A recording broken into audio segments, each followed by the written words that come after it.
Magandang araw mga kaibigan. Pag-usapan pa rin natin ngayon yung hot issue of the day, yung bagong repaired na bridge sa Cabagan, Santa Maria, Isabela, connecting along Cagayan River. Nag-collapse po kagabi. 274 million ang budget. Ito ngayon, may mga post, may mga Marcos loyalist ang may kasalanan daw si Pangulong Rodrigo Roa Duterte. Ito, si Benji Contreras Jr. Dito sa kanyang post 10 hours ago. One of the projects of Duterte's Build. Okay? The Cabagan Santa Maria Bridge in Isabela collapsed tonight, February 27, kagabi. This is one of Digong's legacies of corruption. Yun. So, klaruhin na lang natin, baka mamaya, ito na naman ang isagot ni Attorney Claire Castro sa kanyang mga press briefing. Babanatan na naman niya, korupsyon ang inyong Tatay Digong. Grabe ang kanyang bridge na pinagawa nung kapanahonan niya. Nagiba yan ang tatak Duterte, corruption. Kasi kapon sa kanyang press conference, ibinida niya na most corrupt daw si PRRD.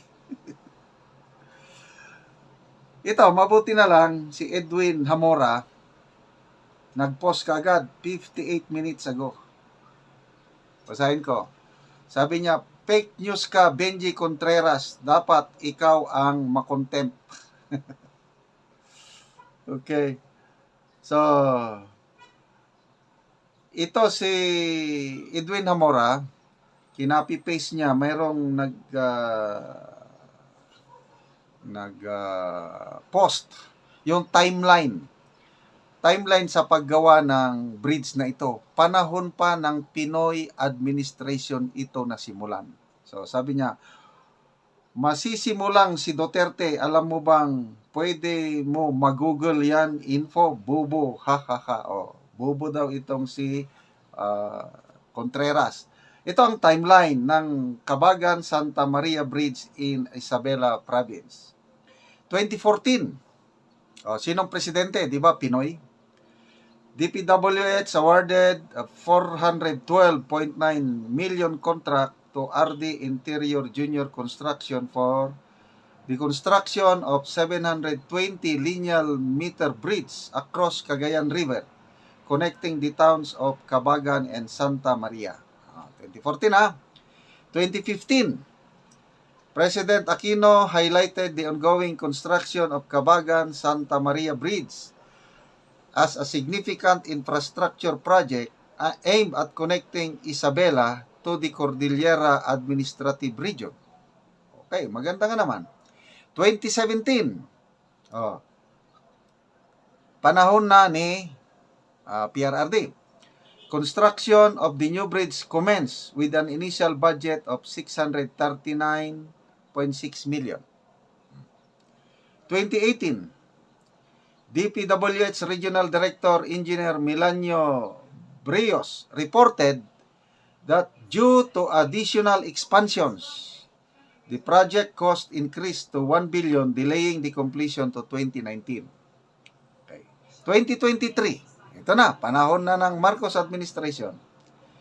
The DPWH engaged CFC Fiber Construction Corporation for the retrofitting and strengthening works to ensure the bridge durability.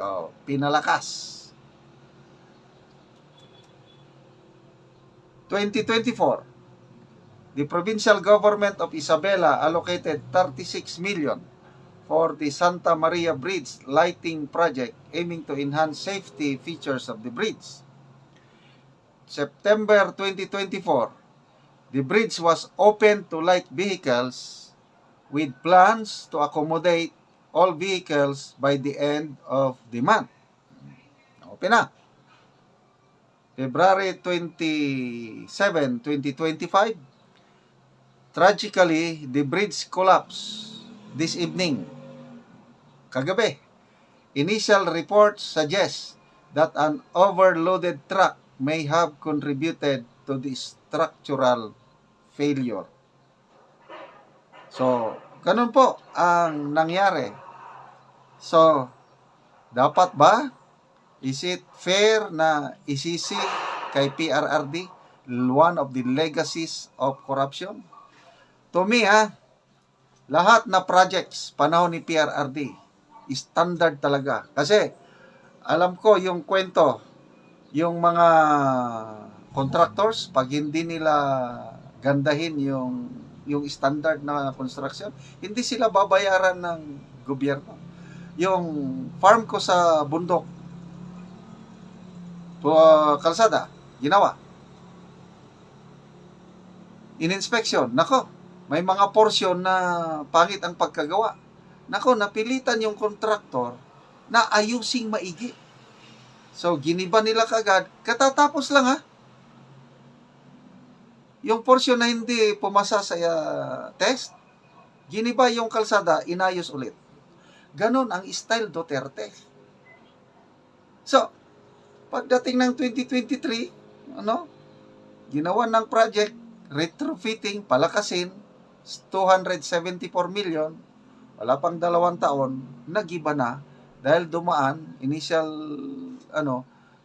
findings, dumaan yung mabigat. Ibig sabihin, substandard yung pagka-construct, itong pag-retrofitting, substandard, itong panahon na ng administrasyon ito. Huwag niyong sisihin si PRRD dahil tatak ng PRRD build, matitibay.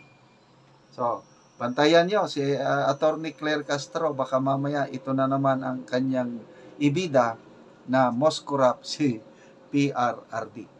Okay, mga kaibigan, salamat sa inyong palaging panonood sa ating mga vlogs. Dahil sa inyo, may income tayo sa channel na ito. Ang ating income itinutulong natin sa tribong Talaantig sa Bukidnon. Namimigay tayo ng libreng yero at pako sa kanila para ma-repair ang sira-sira nilang bahay or makapatayo sila ng bagong bahay yung mga tao na walang bahay. Panoorin niyo ang video na ito. Kabalikat kayo sa pagtulong sa tribo. Sana ipatuloy nyo lang ang panonood, lalo na yung hindi nyo pag-skip ng ads.